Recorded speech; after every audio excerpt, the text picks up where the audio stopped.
Halo semuanya, balik lagi bersama saya Rafael Abimanyu Ratmoko. NIM saya 123140134 dari kelas praktikum ASD RB.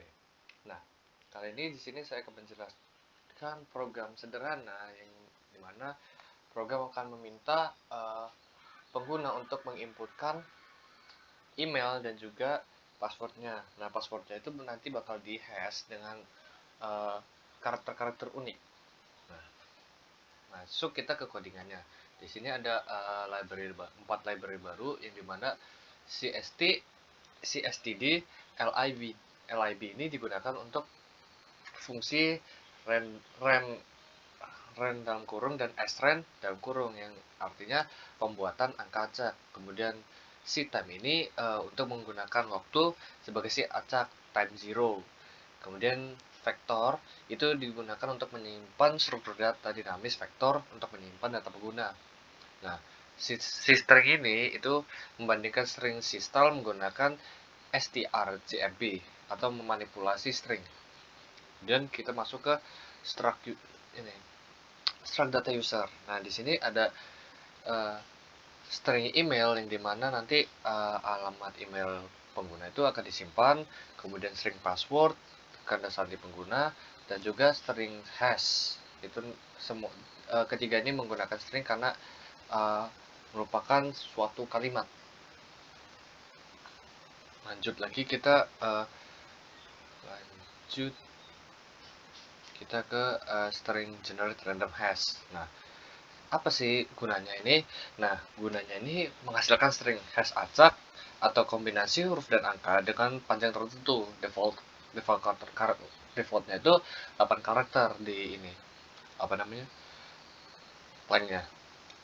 Nah, terus ada parameternya length, panjangnya length itu yang diinginkan itu defaultnya adalah 8. Kemudian prosesnya. Di sini ada sRandTime 0 tambah random yang dimana itu mengatur seed untuk generator angka acak berdasarkan waktu, sistem, dan random yang lebih mengacak hasil. Kemudian di sini ada constant char set sama dengan ABCD sampai seterusnya. Nah, itu adalah kumpulan karakter yang akan digunakan dalam hash kayak huruf besar atau kecil dan juga angka, atau bisa dikatakan dengan ASCII. Nah, kemudian ada integer charset, size of charset itu min 1. Nah, di mana itu menentukan jumlah karakter dalam charset. Nah, di sini dikurangi 1 untuk indeks array valid. Kemudian di sini ada for integer I sama dengan 0, I kurang dari length sama dengan I plus itu mengulangi proses pemilihan karakter sebanyak panjang hash. Kemudian di sini ada hash plus sama dengan charset random dibagi charset size. Nah, itu digunakan untuk memilih karakter acak dari charset menggunakan random. Kemudian langsung return itu mengembalikan hash acak yang dihasilkan. Lanjut kita ke void register user vector user plus dan user. Nah, di mana ini tujuannya itu untuk menambahkan pengguna baru ke dalam daftar user. Kemudian ada parameternya yaitu vektor user dan user, yang dimana ini mereferensikan ke vektor untuk menyimpan data pengguna. Lanjut kita ke prosesnya nih. Nah, prosesnya itu membaca email dan password dari pengguna. Nah, mengeceknya itu apakah email sudah terdaftar di user adalah if user email sama dengan new user email, yang dimana ini membandingkan input dengan email pengguna yang sudah ada. Nah, jika cocok menampilkan pesan dan keluar dari fungsi keluar ini sini. Kemudian nanti jika email belum terdaftar maka nanti ada generate random hash yang dimana itu membuat hash acak sebanyak 12 karakter. Nah, kemudian menambahkan pengguna vektor baru ke vektor user. Lanjut menampilkan pesan akun berhasil dibuat, hash pengguna, kemudian ini hashnya yang telah dibuat. Nah, lanjut kita ke fungsi boolean login user, constant vector user, dan user. Nah, Apa sih gunanya? Nah, gunanya itu memeriksa apakah email dan password yang dimasukkan itu cocok dengan data pengguna yang terdaftar, atau misalkan login lah istilahnya, sama aja. Nah, parameternya itu ada di constant, vector, user, dan user, yang dimana itu mereferensikan vektor yang berisikan data pengguna, sama kayak tadi. Kemudian prosesnya itu membaca email dan password dari pengguna. Lanjut, memeriksa apakah kombinasi dari email dan password itu cocok dengan data pengguna. Nah, jika user email sama dengan emailnya ini benar, uh, Pak, dan juga passwordnya itu sama aja benar, nanti hasilnya login berasal sama datang. Nah, di sini user email plus sama dengan email ini itu membandingkan input email dengan email yang ada di data. Kemudian ada strcmp user password cstr, kemudian password cstr sama dengan 0, yang dimana itu membandingkan input password dengan password di data.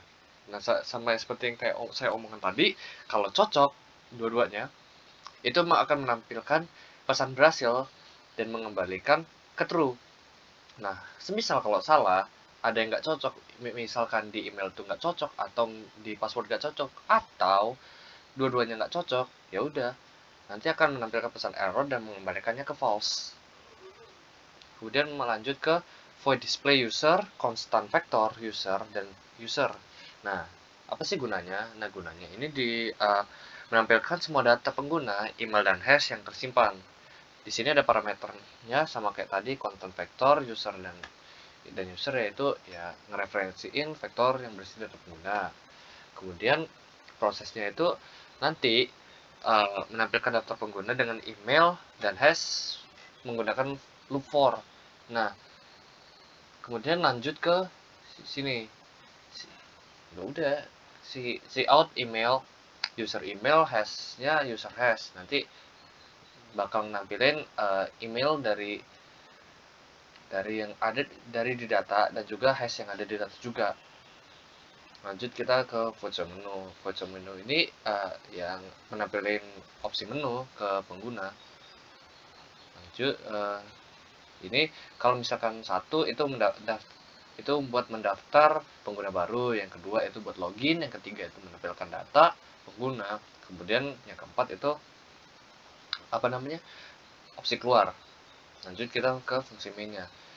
Main vector user intent choice. Nah, fungsinya ya fungsi utamanya. Kemudian prosesnya itu membuat vektor dulu, vektor user untuk menyimpan data pengguna.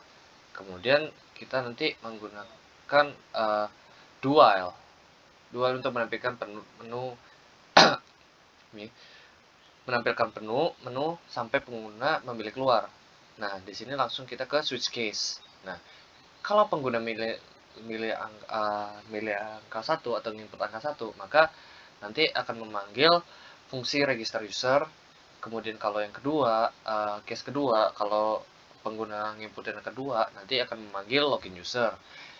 Kalau pengguna itu menginputkan 3, ya user menginputkan angka 3, maka yang ditampilkan atau yang dipanggil itu display user. Kalau keempat itu nanti kita, kalau input user itu menginput angka 4, maka nanti menampilkan pesan keluar dan mengetikkan program. Nah, selain dari itu, misalkan 1, 0, 5, 9, segala macamnya itu, nah, itu nanti akan menampilkan pesan pilihan tidak valid, coba lagi, maka langsung ke switch case lagi, gitu. Nah, sekarang kita masuk ke apa namanya, run-nya, programnya. Jadi kayaknya udah saya jalanin, tapi udah. Satu, masukkan email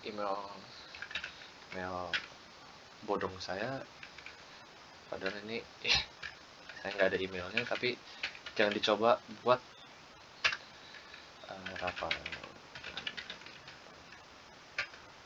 Nah, di sini akun berhasil dibuat. Nah, di sini ada hashnya. Aduh, depannya lagi. Nah, di sini hashnya itu secara acak. dibuatnya.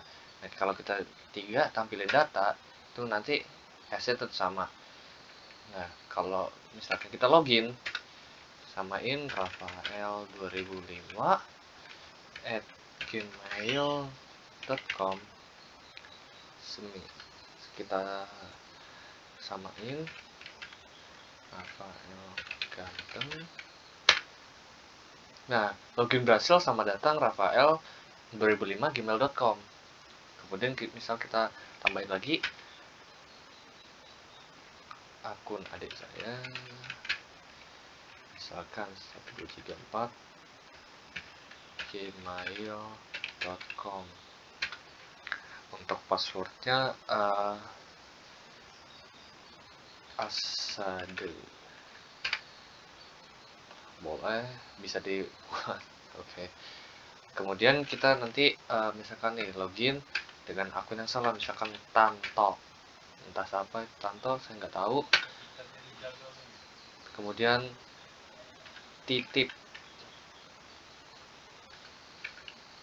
titipan. Nah, email dan atau password salah. Lanjut kita ke login 2, kemudian oh ya, ini hashnya ya. Berarti kan ini hash akun yang kedua dengan hash akun yang pertama itu berbeda.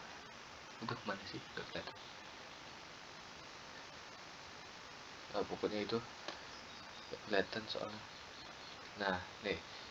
Kalau di akun saya ini, di akun yang kedua, akun adik saya bodong ya, hashnya beda. Jadi kita coba masukin Michael 1234 gmail.com, passwordnya asade. Nah, selamat datang Michael 1234 gmail.com. Kita misalkan ke tampilkan data. Nah, di sini ada dua email saya dan juga email adik saya, yang dimana hashnya itu berbeda. Kalau di akun saya hashnya itu seperti ini, kalau di akun adik saya itu hashnya seperti ini. Kita coba 4 dan kelar. Oke, sekian presentasi tugas dari saya. Mohon maaf bila ada salah kata maupun penjelasan saya yang kurang enak didengar, dan sekian dari saya. Terima kasih.